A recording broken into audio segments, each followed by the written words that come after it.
Good evening, everyone, and thank you so much for joining our second presentation of the 2021 Winter Speaker Series for Nautical Nights. I hope everyone is joining us is doing well and living through this, at least in Ontario, another lockdown. For those of you who are first-time joiners of our Nautical Night Speaker Series, hosted by the Marine Museum of the Great Lakes at Kingston in partnership with Kingston Yacht Club, where we would normally be holding this series. But unfortunately, with the pandemic, we're doing it virtually, and I'm quite grateful for that because it means we have people joining us from all over the country and perhaps a few international attendees as well. The Marine Museum of the Great Lakes is located in Kingston, Ontario, and our mission is to be able to connect the public, so you, with the maritime heritage of Kingston and the Great Lakes. And so one of the ways we do that is by holding our Nautical Night Speaker Series, now in its 4th season, and continues to grow every year. This year with 7 speakers in our winter series, exploring topics from maritime exploration to local history, Indigenous history, sailing, and shipping in the case of this year.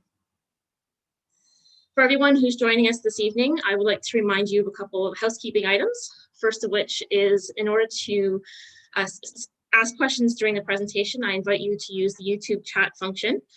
And we will be monitoring that throughout the evening and make sure to ask your questions at the end of the presentation. You are also welcome to send questions to marmuse@marmuseum.ca, and that email address will be monitored throughout the presentation in case you're not able to use the YouTube chat feature. The presentation is being recorded and we will be sharing it, a link to the presentation to watch after the fact tomorrow. Right, without further ado, I would like to introduce, let me go back here. I would like to introduce our speaker, Dr. Erika Behrisch, who is joining us virtually from Kingston. And Erika Behrisch is a professor in the Department of English, Culture and Communication at the Royal Military College of Canada. Her academic book on Lady Franklin's participation in the search for Sir John Franklin, As Affecting the Fate of My Absent Husband, was published by McGill Queen's University Press in 2009. In 2015, she traveled to Australia as a Lady Franklin expert with CCG Captain Bill Noon as part of Franklin's Discovery Tour, in celebration of Parks Canada's location of HMS Erebus in 2014. Her historical novel, based on Lady Franklin's decade in London, Waiting for Sir John, Lady Franklin of Russell Square, was published by Stonehouse Publishing in 2018.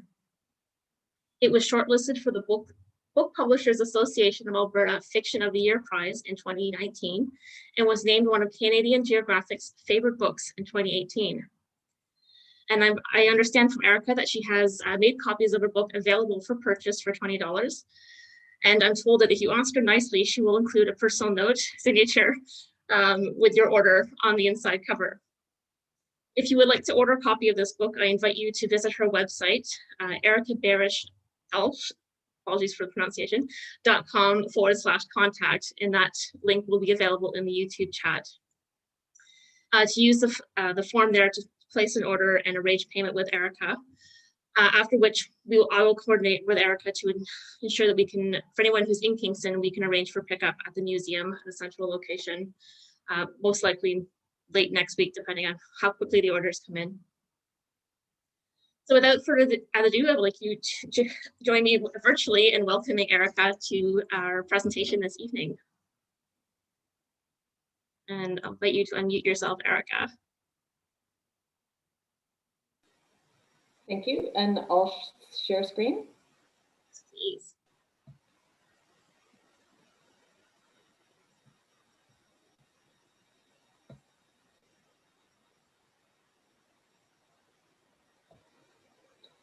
Great. I have to admit, when I agreed to do a virtual presentation with Michelle and the Marine Museum, I thought that this is the 21st century equivalent of what Lady Franklin was doing in the 1840s and 50s, sending letters off into the unknown and hoping that they had an audience and a sympathetic one. So thank you for that very nice introduction. I first acknowledge the land on which I work and live as the traditional territory of the Anishinaabe, Haudenosaunee, Huron, and Wendat people. I recognize and am grateful for the traditions of curiosity, critical thinking, imagination, leadership, and community that were established on this land thousands of years before I got here and continue in the descendants of its original peoples. In my relationships and in my research, I endeavor to respect, recognize, and uphold those traditions. I am also grateful and wish to acknowledge the financial support of the Social Sciences and Humanities Research Council of Canada. My presentation tonight is on Lady Franklin and her involvement in the lost Franklin expedition, and the wonderful, heady, messy, and sometimes anger-inspiring mix of history, biography, and fiction that forms the corpus of what we know about Lady Franklin. So can everybody, well, Michelle, can you see this? Okay, good. What is on the screen right now is a series of library books that is available in the Kingston Frontenac Public Library system. So I did a random search of Sir John Franklin, Lady Franklin, and the Franklin expedition, and these were the books that came up. And you can see that there are several and lots of different types.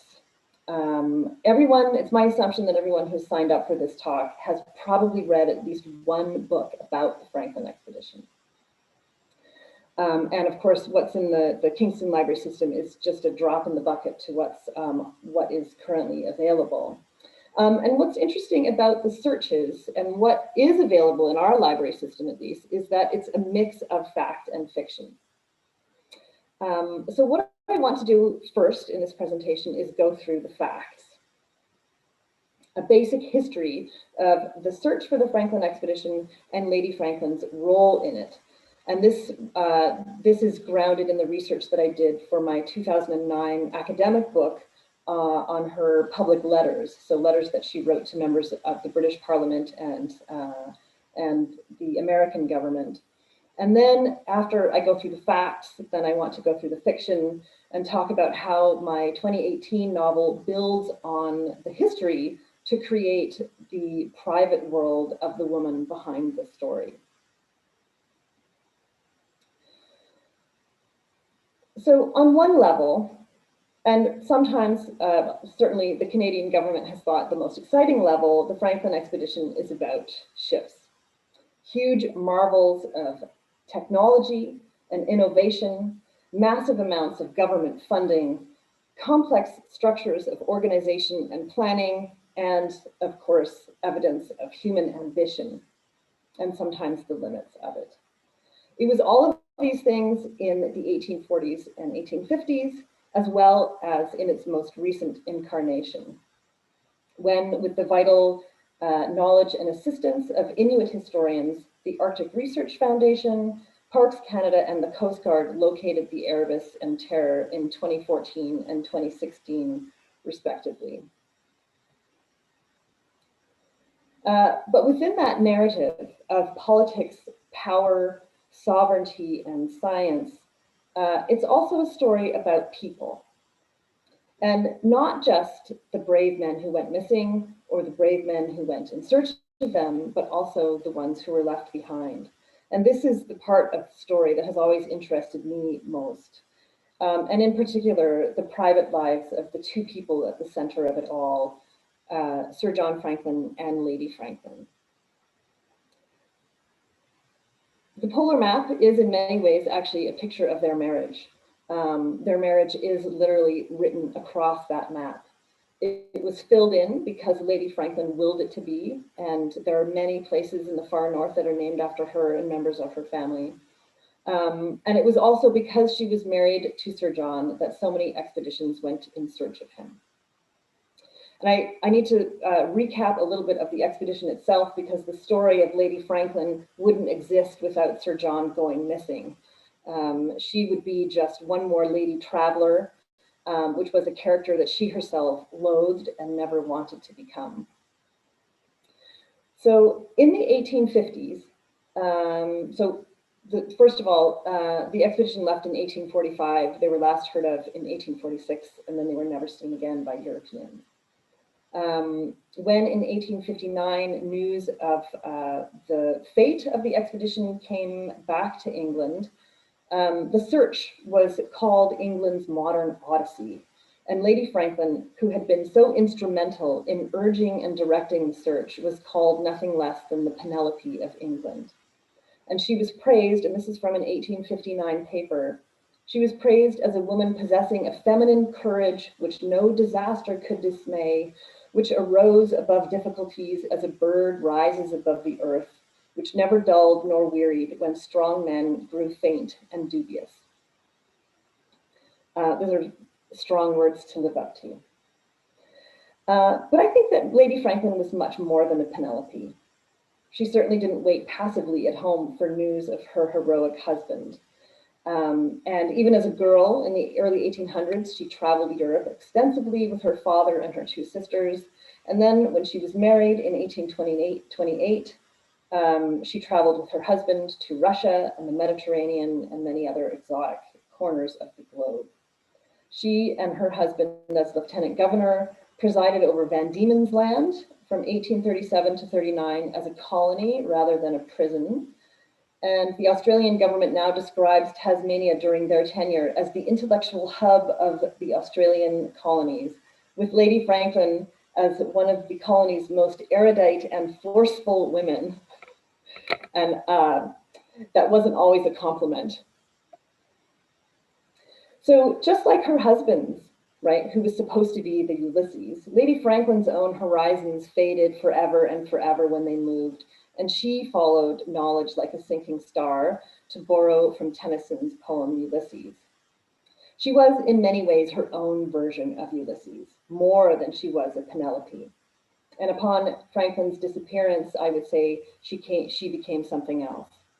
If Franklin wasn't Ulysses, I think that he was more of a Helen, actually. And so, which would make Lady Franklin a Menelaus, who wages a 10-year war against the British Admiralty and the Arctic for abducting her husband.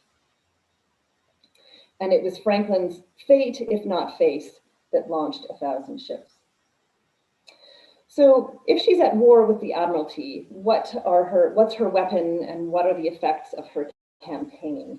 I want to go through some basics to show you the difference between her ambition and the ambition of the Admiralty, or the effects of her search versus the effects of the Admiralty search. So on the left, you have the cairn on Beechey Island. And Beechey Island was where the discovery of their first overwintering camp was. And the document on the right is what's called the Victory Point Record. So these represent the first discovery of Franklin's fate and the last discovery. The date of Franklin's death was discovered late in 1859, 12 years after it occurred. It was recorded on this single piece of paper as being in June 1847. So basically, and I think this is certainly something that I always keep in mind when I am dealing with the anger of Lady Franklin or the apathy of the Admiralty or the trepidation of other explorers, that by the time the search for Franklin started, he was already dead, and so many of his men were already dead. What you can tell from this particular slide is that the Admiralty were really great, as it turned out, finding out where they weren't. Lady Franklin found out where they were. Here's another distinction to be made between the two groups, Lady Franklin and her people and the Admiralty and their people. At the start, Lady Franklin was on her own. She was the one who was single-handedly urging searches when the Admiralty were reluctant to go out.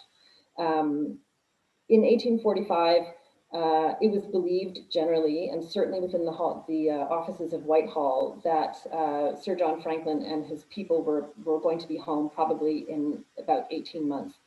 And they said unequivocally they could not afford to send a rescue party out. So Lady Franklin was very much on her own.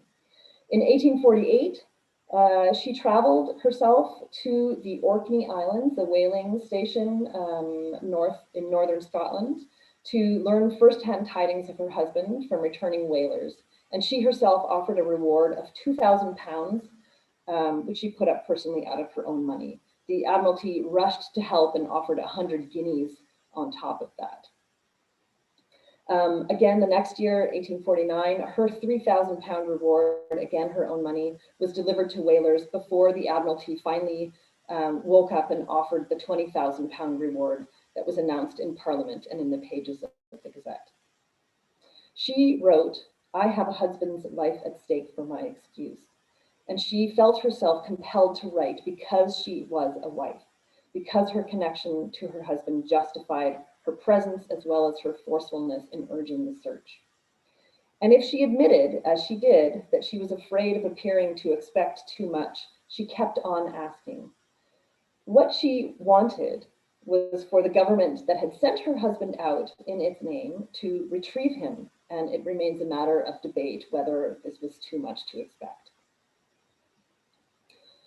This is a picture of what's called the 1851 Arctic Council, and you can see that Lady Franklin is not part of it. I like to think of her as kind of a 13th fairy in this portrait, someone who hasn't been invited, but whose presence hangs over the entire group. Historians have noted that Arctic exploration was reserved for the best of British manhood.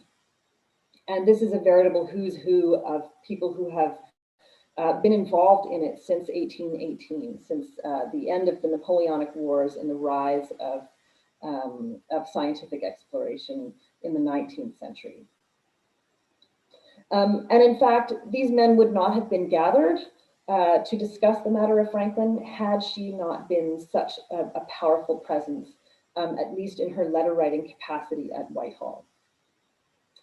There's no doubt that if she wasn't invited to this party, that she still benefited from the life that she had when her husband was a Navy man. He was knighted for his Arctic work, she was feted, and she saw and helped rule, interesting in various parts of the empire by his side.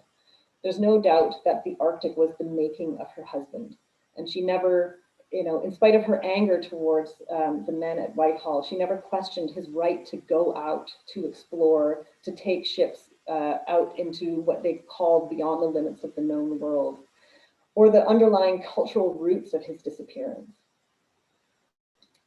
Some historians credit her as being instrumental in Franklin getting that last captaincy in the first place. He wasn't the first choice. And ironically, the first choice, Sir James Ross, he's the one right in the center with the fabulous hairdo and the long eyelashes right in the center. Sir James Ross was forced to decline the captaincy because he had made a promise to his wife. She was also a victim of that system, though. She was frequently ill after her husband's disappearance, and of course, his loss haunted her until her own death in 1875, when, according to her epitaph, which was also written by Tennyson, she herself departed to seek and to find Sir John in the realms of light. So if she wasn't at the party, it was her narrative that drove the way we understood the 19th century understood the Franklin expedition and the way we understand the search for it today.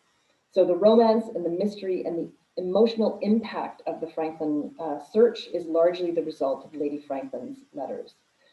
And it's because she reframed that scientific, disinterested search for the Northwest Passage and for Franklin, not as disinterested or objective, but as deeply subjective. It was for her a moral imperative. As she wrote in 1850, it was a chivalric and humane endeavor, and those who involved themselves in the search took up the cause of humanity. And lots of people did. These were Lady Franklin's men in the field. They were professional naval officers who rose through the ranks actually as polar explorers. And the one on the bottom right is William Penny. He was a professional whaler. These men Many of them took leaves of absences from the Admiralty or their other professional posts in order to serve directly under Lady Franklin and to follow her sailing directions rather than the Admiralty's north. These were her men at home. They were the advocates in the public spaces. So again, the Arctic Council on the bottom, her advocates at Whitehall. There were 4 key members. The gentleman on the top right was Sir Roderick Murchison. He was the president of the Royal Geographical Society. The handsome curly-haired fellow up at the top is Benjamin Disraeli, a family friend and future Prime Minister of Britain. And the man in the center is Sir John Richardson, who was also a very good friend and a companion of Franklin's during his first disastrous trip north, when 11 out of 20 members of his expedition died. And of course, it was also international. Lady Franklin, a courageous letter writer, wrote directly to Zachary Taylor, the President of the United States. US industrialist and philanthropist Henry Grinnell, the fellow in the center, read one of her letters that was published in the US press and decided to bankroll a private expedition. And on that expedition and future ones, America grew its first Arctic hero, Elisha Kent Kane, who in 1857 died on his way to England, or just after having delivered his news, the news of his expedition personally to Lady Franklin. And the last fellow I want just briefly to talk about was Joseph Renebello. He was a very young French lieutenant in the Royal Imperial Navy. He was inspired to serve Lady Franklin as a knight errant and took leave from his post in the French Navy to serve her. As he wrote, "I was taught unselfish devotedness ever since I saw Lady Franklin. She called him her French son, and he was lost under an ice floe in 1852. If, as Edward Morley, who was a writer with Charles Dickens and Household Words, wrote in 1853, the band of gallant northern explorers constituted a noble group, clean to the core as an ice mountain. At the center and on a decidedly high pedestal was Lady Franklin. Her eyes may have been on the domestic or on the distant horizon, but her feet were firmly on the domestic hearth. And this was the key to her power as a public figure. She was a formidable opponent for the Admiralty because she took her position as captain's wife so seriously, and she transformed her domesticity into a weapon against the bureaucracy and apathy that she encountered. As she said, she knew her husband's mind. So this is just a quick recap. And for all those conspiracy theorists out there, there is nothing significant about the single ship that is turned in another direction. But we can discuss that in the question period if you like. I see Michelle's actually looking for it. This is the table of expeditions that went out. So from starting in 1847, you see it's just the number of ships. So in 1850, right, that's the banner year, an incredible number of ships went out. That's when Lady Franklin's own first ship went out. This just represents the year they left, but many of them were multi-year. So 2, 3, sometimes even 5 years out. So an incredible outlay of people, of material, of cash. And it was intensive search. The US entered the fray. Whalers had their own private path, etc. Lady Franklin received 2,000 pounds from the good people of Van Diemen's Land. She had lots of public support. Her ships were instructed to head south into the archipelago, while the Admiralty ones almost universally were encouraged to head north as a dual searching expedition for Franklin and for the passage as well. And just to give you an example of how much money was spent, in 1850, the outlay for the Admiralty was 129,000, don't do math in public, 680 pounds 18 shillings and tuppence. But at the end, even when the Admiralty stopped sending out its own expeditions, you see in 1857, Lady Franklin's last one, the Admiralty still granted her choice for Captain Francis Leopold McClintock 18 months of leave to command the expedition, and then donated all powder and shot for hunting, powder for ice blasting, ice gear, hydrographical instruments, winter housing, and 6,682 pounds of pemmican. She also received 3,000 pounds through public subscription. And what the Victory Point record showed was that the Franklin men had sailed exactly where they were supposed to have. They had not left their posts, and they had crossed the Northwest Passage in an effort to reach safety. And as president of the Royal Geographical Society, Roderick Murchison noted that they forged the last link with their lives. So these are the facts. Where does fiction come in? Lady Franklin actually only published one of her letters with her name on it, and this was in 1857, after a decade of sustained letter writing campaign. She never wanted to be a writer. She never wanted to be another lady adventurer. And she actually destroyed much of her private writing, especially during the decade of search from 1847 to 1857. So this leaves a real gap in her biography, which for me is the perfect environment for fiction. There are a number of biographies available, and I put my own annotated collection of her letters in this list, not because I want to boost sales, although that would be great, but because her public writing is really all that's available within the kind of corpus of material we have on her, and it fills the gap that exists in her more conventional biographies.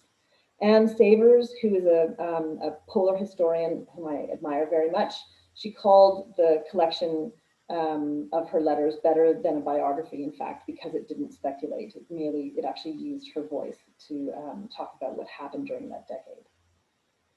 Portrait of Jane is from the 1950s. It's a real whitewash that emphasizes Lady Franklin's vulnerability, and this is an aspect of her character that really doesn't show up at all in the other two.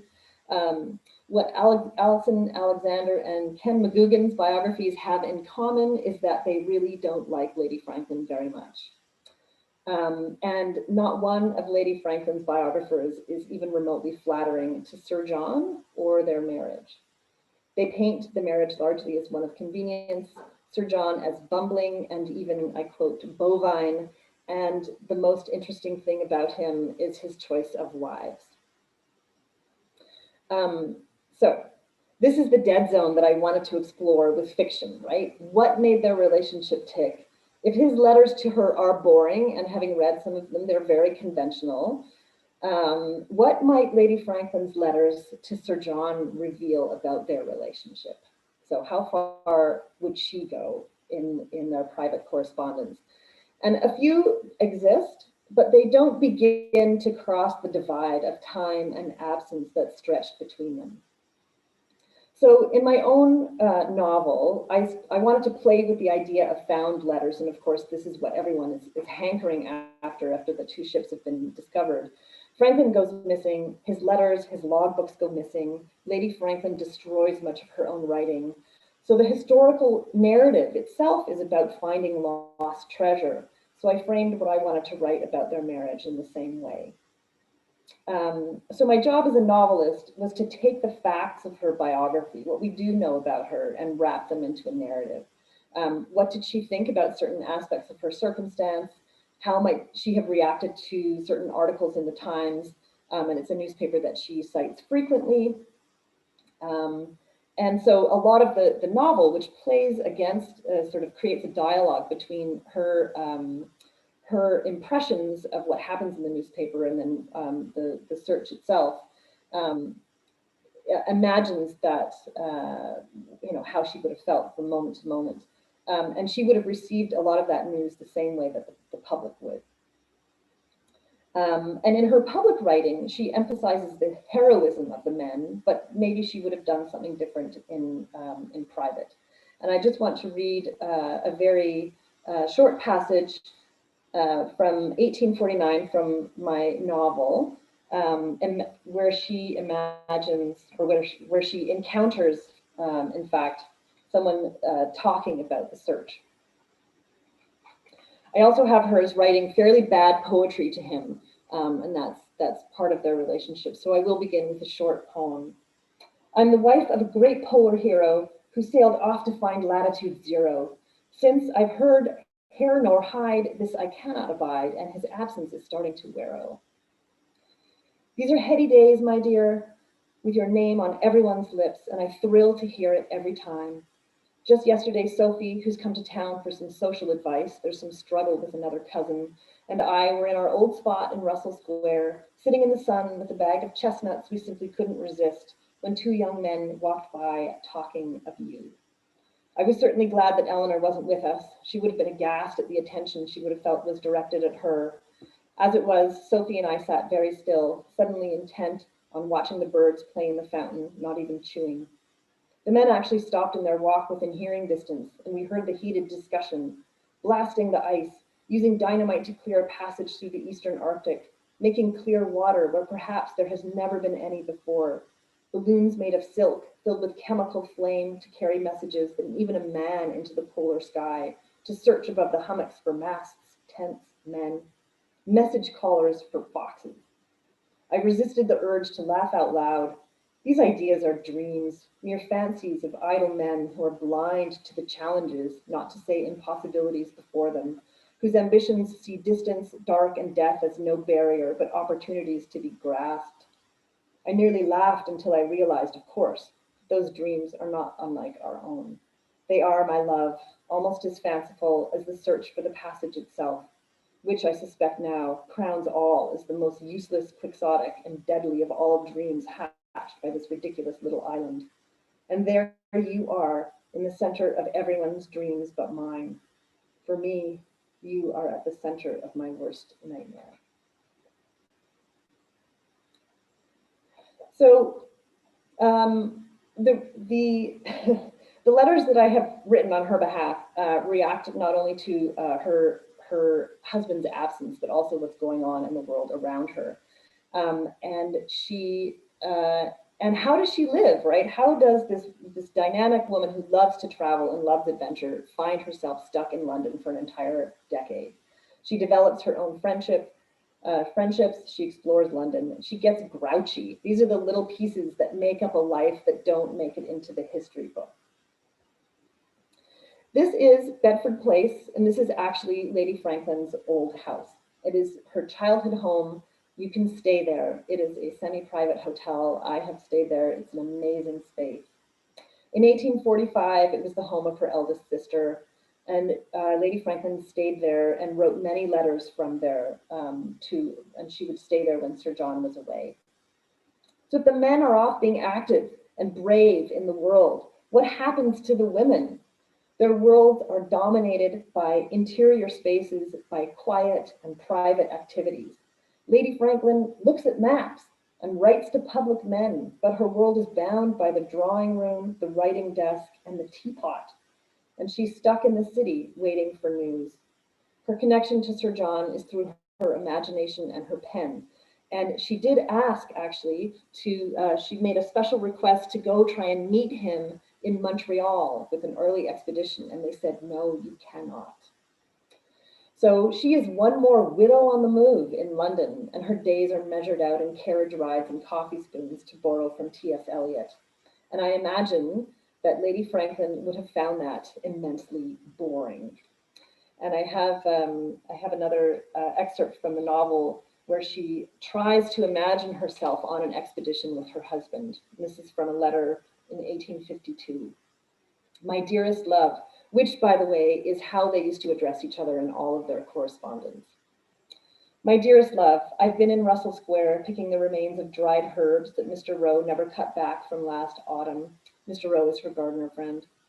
Rosemary, lavender, some lemon balm, and I'm adding them to my cups of hot water. The ends of the leaves are a little black, but it's nothing that a little hot stock won't soften.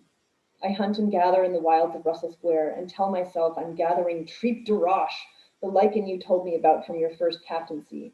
I imagine I am with you there back in 1820, surviving alongside you. Sophie wonders why I'm continually requesting hot water since she sees my tea chest goes untouched from day to day. I imagine I'm slowly wasting away in my easy chair. I wait for the cramps of hunger each afternoon and then the cramps of the poison to take over as I drink from my cup. And always, I succumb to the lure of the tea cake that comes with the hot water, the little slice of light sweetness on the side of my saucer that reminds me that I am a woman, that I am in London, and that, awful as the rest of my miserable life might be at the moment, tea time is still the most wonderful time to be English. I remember you confiding that the cramps were so bad from the soup you made in 1820 that it was a blessing that poor Lieutenant Hood was simply shot.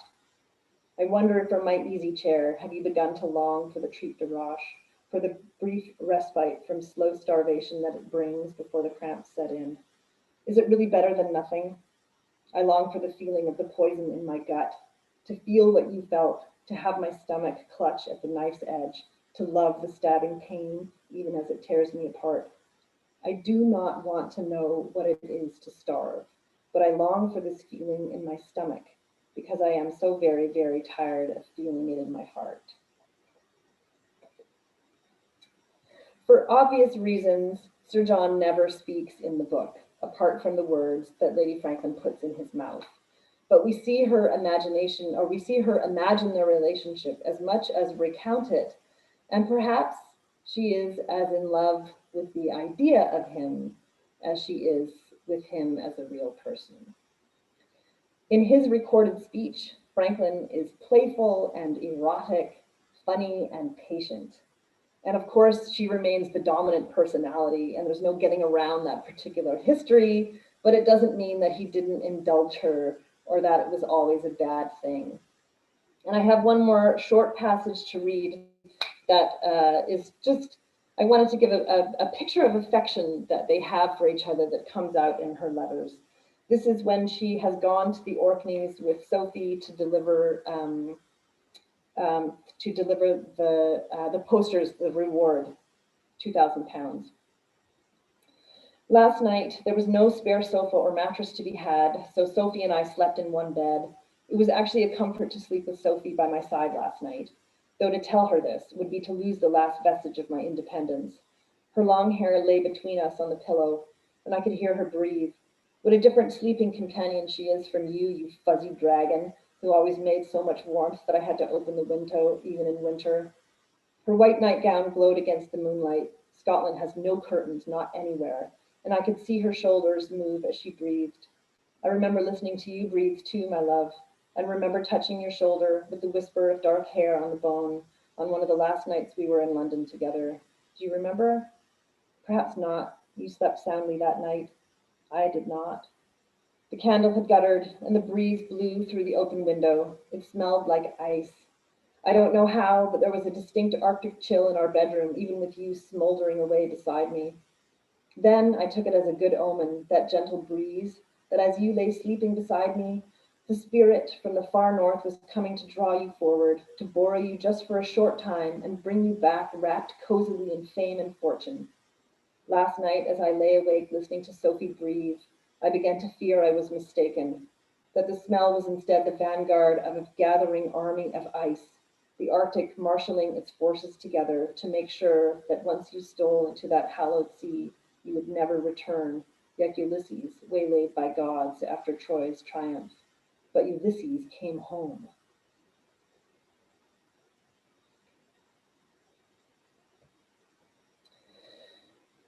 So Bedford Place, where she lived, is one street in the planned neighborhood of Russell Square. And as I wrote about the pressure building on Lady Franklin, she needed somewhere to escape, and I needed somewhere to escape as well. And so I wrote Russell Square, which is a real garden right in the heart of London, as her own private oasis, a space that she moves through as familiar and safe. And I needed it as much as her character did to relieve the pressure that was happening to her. She befriends the gardener, she deadheads roses, and she gives herself the latitude to feel happy and sad in it. Everybody knows how the history plays itself out. It's hard to write a mystery when everyone knows how it ends.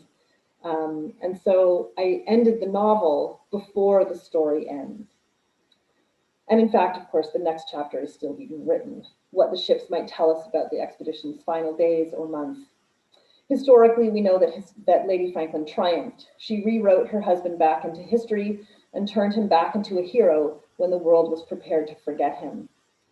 In 1854, Sir James Graham, who was then First Lord of the Admiralty, wrote, and he spoke very powerfully to the underlying motives of Lady Franklin herself. No wife ever made more unremitting exertions or greater personal sacrifices to afford aid to a lost husband in the last extremity of his distress. And long as the name of Sir John Franklin will be remembered, the conduct of his wife will be remembered as worthy of him. But she never stopped looking for him, and she was never quite finished. And so in my novel, what I wanted her to do was to try and try and move her back into her own present, even though we know from her biography that she never quite does it, that she never really stops looking for him. So thank you very much.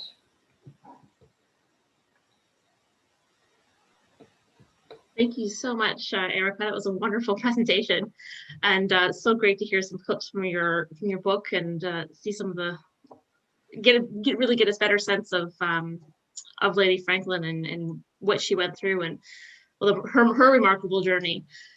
Before we get tied into the questions, I thought I might ask you if you want to stop your screen share and we'll get a better view of everyone on screen. Oh, sure.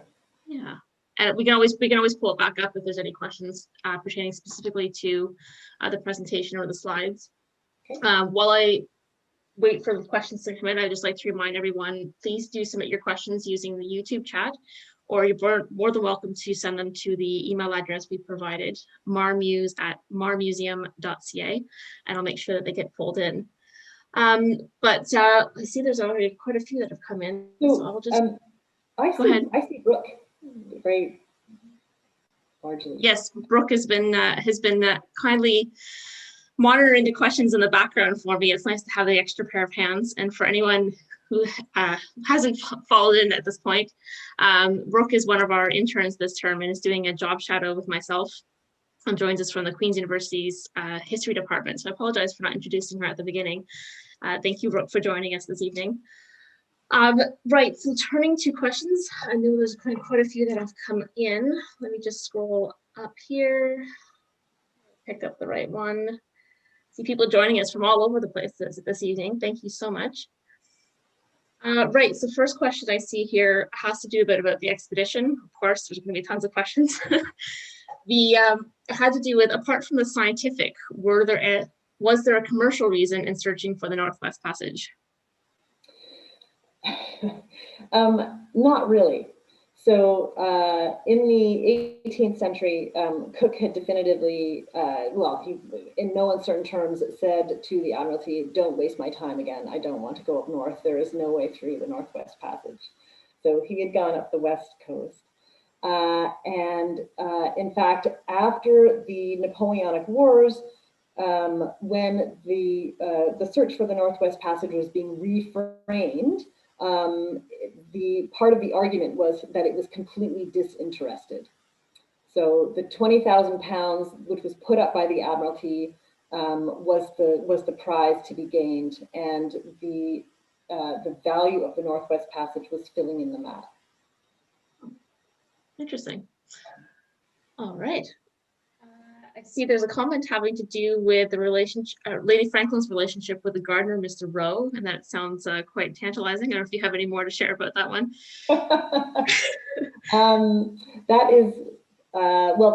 That is fiction. I can read more about that if you like. Mr. Rowe is a person in Lady Franklin's life who represents what's special about him is that he is completely unconnected to the drama of the rest of her life, and so she is able to be herself in a way that she can't be with anyone else. And so Russell Square is an oasis, and so is he. So I think their friendship is very special.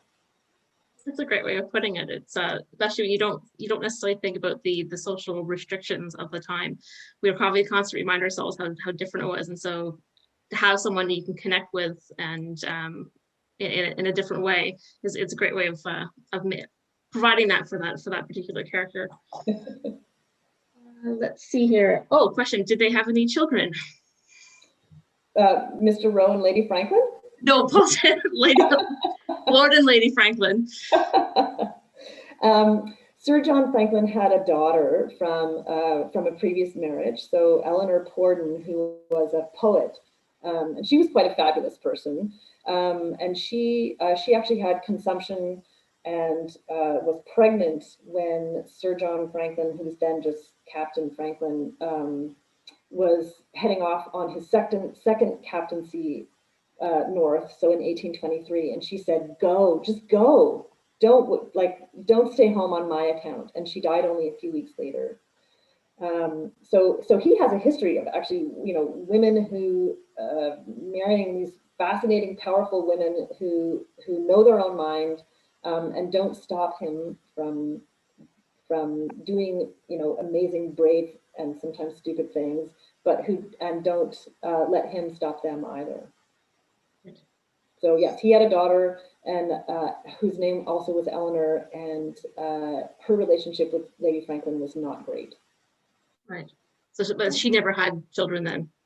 No, she never did. So she married quite a bit later, and she was much closer with Sophie, who has shown up in some of the letters that the things that I read tonight. She was Sir John Franklin's niece, and she and Lady Franklin were very, very close. So Sophie remained her lifelong companion. Okay. We have children. Where did detail about no curtains in Scotland come from? From Samuel Johnson's writing. So he took a tour of Scotland. Yeah. Okay. Yeah. Yeah. Right.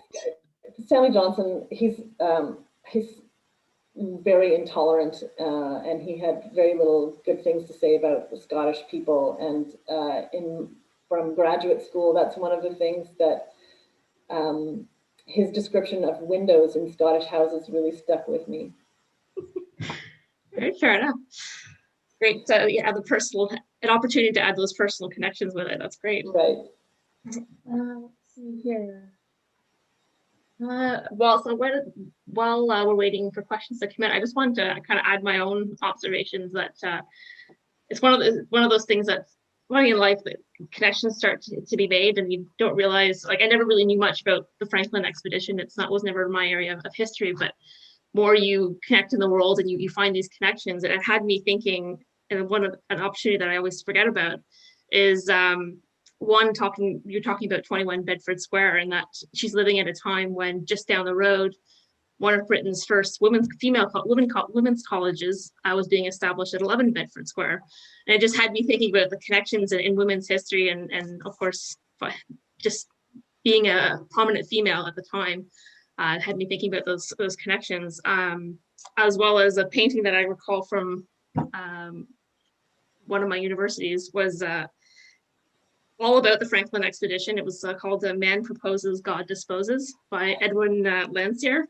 Yes. It's a very, rather a graphic painting, I would say, and has a very interesting history behind it, but it just, the connections that are made, I find that you don't really stumble upon, which... Yeah.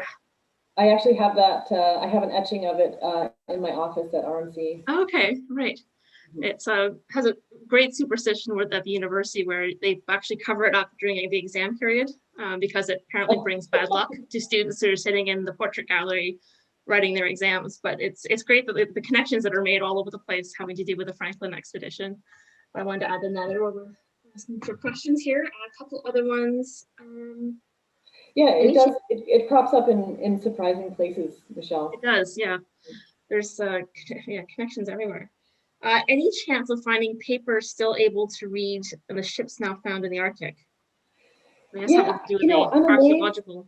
Yeah, I'm surprised at, when I first read that, and I can't remember where I did, that they're hoping to, open up the drawers of the captain's desk and find journals. People wrote with fountain pens, and they weren't, nothing was typeset, or so I would say no. And the number of books that the retreating sailors would have taken with them, they were destroyed. So the journals, which would have had clasps on the open side, would have the frost would have actually burst the bindings, and there was very clear evidence that, in fact, Inuit children had played with the books. Why would they know what they were? They weren't things of value or even remotely useful. So they would have been destroyed by the environment alone, and people who didn't see them as anything useful. Right. So yeah, I think it's highly unlikely that there is any writing that's able to be salvaged from the ships. I would be amazed. It certainly makes sense that your argument there. I guess we'll have to have a representative of the archaeological team come perhaps next year or the year after and discuss it after they've made some more explorations of the shipwrecks. Yeah, I mean, if they come with a whole file full of papers, that'll be amazing. Yeah, we'll have to regroup on the Franklin expedition in a couple of years. Sure. Next question actually is one that I had as well, was in terms of your own research and plans for another fiction or another novel, or any more work on the Franklin expedition or Lady Franklin. Well, anything in the works? Lady Franklin, it's funny because Lady Franklin was not actually she wasn't my primary area of research at first when I was doing my doctoral studies, but she became my focus. So she just kept drawing me in. And my research on her and the other widows of the Franklin expedition have me crafting another novel about specifically about naval widows. So there's that. And also my next academic project was a spin-off of my work on the search for Franklin, and it deals with naval surgeons. So but yeah, those have built directly on my work on the Franklins. Right. So they're in the works. They both sound like absolutely fascinating topics. I mean, they're thanks. Naval surgeons and the women that are constantly left behind. It's there's plenty of stories to be told there. Let's see, I'm just reading this last. Holly has commented that it seems so important to uncover women's voices throughout history. And absolutely. It is unfortunate this has to be so often, this has to so often be through fiction. Can you comment on this phenomenon? Yeah, actually, it's Holly. Is it Holly? Yes. Yeah, I think Holly makes a great point. And the phenomenon is that so often women's stories didn't get put into history, so that we are left now, if we want to recreate that world, so much of it has to be imagined out of kind of broken pieces, right? So we find those lives in the gaps, in the things that aren't said, and that's where imagination comes in. Very well put. I like that. Thank you. Any last questions to come through? I'll give you another 30 seconds, everyone. Let's double check the emails. There's a question here. Right, okay, so this is perhaps a slightly darker question. It has to do how Lady Franklin reacted to rumors of cannibalism among the crew. So man proposes, God disposes.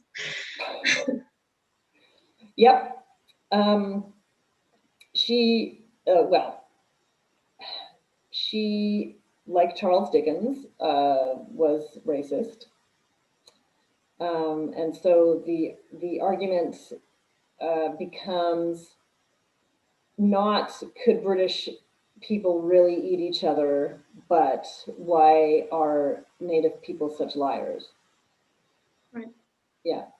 So the debate in Household Words in 1854 that happened between Charles Dickens and John Ray was totally race-based. And the fact that Ray, who was the Hudson's Bay Company explorer who came back to England with the initial news of cannibalism, he defended his interlocutors, the people that he heard the news from. The assumption is that that actually cost him his knighthood. Wow, so really? Definitely compromised his reputation historically, yeah, which is now being recuperated, but he was kind of persona non grata in the 19th century because of it. So, yeah. Interesting. All right. That's certainly puts a different spin on it that I wouldn't have, certainly would never refer to it that way, but makes total sense.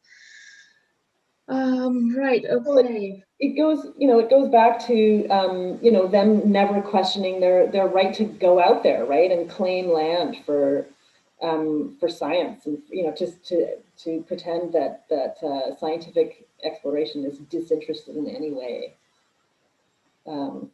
This is a fantasy, right? Yeah. So how do you, and if things go badly, well, how can it be their fault? Absolutely, absolutely. And we have to constantly remind ourselves that you can't necessarily, you can see it, we're all constantly seeing it generally through a 21st century lens, and as difficult it can be sometimes, it's understanding the context of what was happening at the social context of the time. Yeah, I mean, I think it's important. I always find it important to remember that John Ray wasn't a racist, right? And when other people are, and the argument is kind of devolves into that. Now, from our own perspective, it just loses credibility. Absolutely. Right, I don't see any more questions. Lots of great comments. Everyone seems to really enjoy the presentation, and I see a couple comments having to do with perhaps the Marine Museum providing an opportunity for the launch of your new books. Keep that in mind in the future. When we move back to our old site, we'll have lots of space to be able to accommodate that, and hopefully it won't be virtual. I launched my 2009 book at the Marine Museum. That's right. Yes, I recall you saying that. Apologies for forgetting. Yeah, so thank you. Go ahead. I was just going to say, I can share my screen one more time with my email address. Definitely, please do. Okay. And just to remind everyone, Erika is very kindly offering to sign books.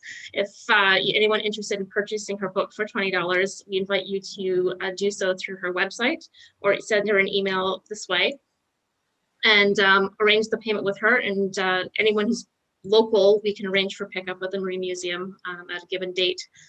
But please let us know. All right. Well, to sum up, I want to thank you again so much, Erika, for joining us this evening and your wonderful presentation. I enjoyed it. I'm sure Brooke did as well. And I know all the comments that we were receiving, it was really well received. So I'm really glad we were able to make it happen this year. For anyone who tried to register it last year, between the pandemic and snow days, we had to postpone. So I'm really glad we were able to secure you for this year. Thank you so much. Thanks, for anyone, thank you. For anyone who's still listening, I'd just like to remind you that the Nautical Night Speaker Series is continuing for another 5 sessions now. The next one is on the 10th of February, again at 7 p.m. And we have Jim McCrae joining us for a presentation on Seaway Queens. So it's all about cargo ships on the Great Lakes, their history, the work that they've done, how to build, everything having to do with Great Lakes shipping.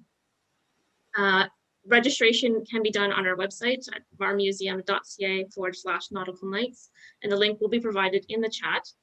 Registration again is required. You're able to do that for $5, or if you purchase the winter package, you're already set and you should have received the link already in your initial email.